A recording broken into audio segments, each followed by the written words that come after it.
on va s'intéresser ici aux chaînes de longueur n d'un graphe. Alors tout d'abord, une chaîne, qu'est-ce que c'est?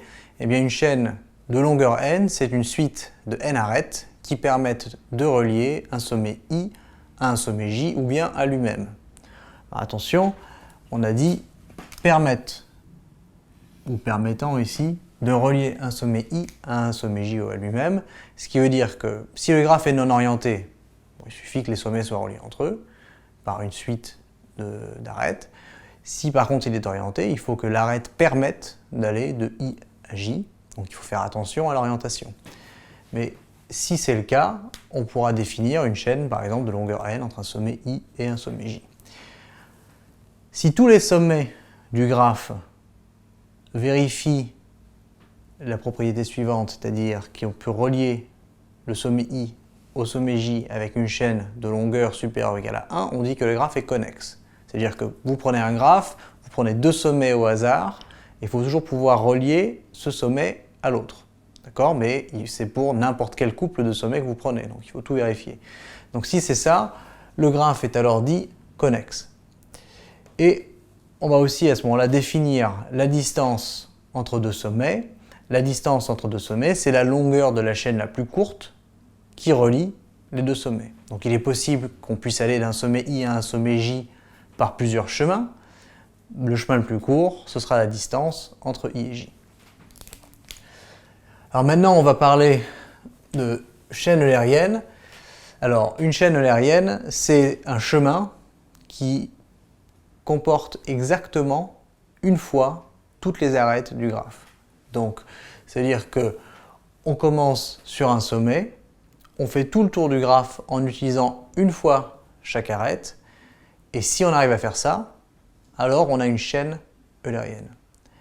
Par contre, si en plus d'arriver à faire ça, le point de départ est égal au point d'arrivée, c'est-à-dire on part du sommet 1 par exemple et on revient sur le sommet 1, à ce moment-là on parle de cycle eulérien. Donc c'est un cas particulier de chaîne eulérienne.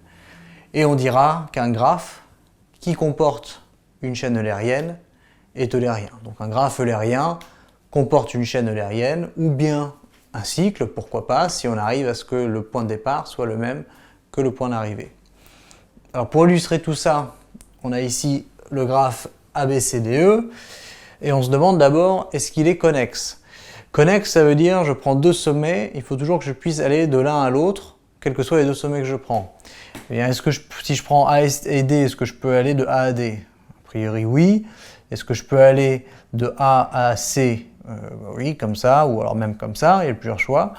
Et vous pouvez vérifier que dans ce graphe, vous pouvez partir de n'importe quel sommet, vous pouvez toujours atteindre les autres. Donc si vous partez de A, vous pouvez atteindre tous les autres sommets, ça se vérifie assez rapidement.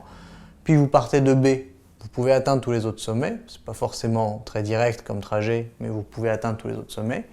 Et vous faites le tour comme ça de tous les sommets, vous vérifiez qu'à partir de celui que vous avez choisi, vous pouvez toujours atteindre les autres.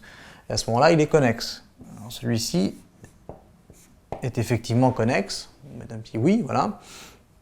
La distance entre AD, eh bien la distance, on a dit, c'est la chaîne la plus courte qui relie A et D. Alors D est ici, moi je peux prendre A à E, E à C et C à D, c'est une chaîne de longueur 3. Ou alors je peux faire A, B, BC, CD, c'est aussi une chaîne de longueur 3, donc ça revient au même. Ici, la distance entre A et B, c'est 3. Entre A et C, C est ici, alors je peux faire AB, BC, c'est de longueur 2, ou alors AE, EC, c'est aussi de longueur 2, ce qui fait que la distance entre les deux vaut 2. Et entre A et E, eh bien A est ici, E est ici, donc a priori la distance ça va être 1, puisque ça ne peut pas être plus petit que 1.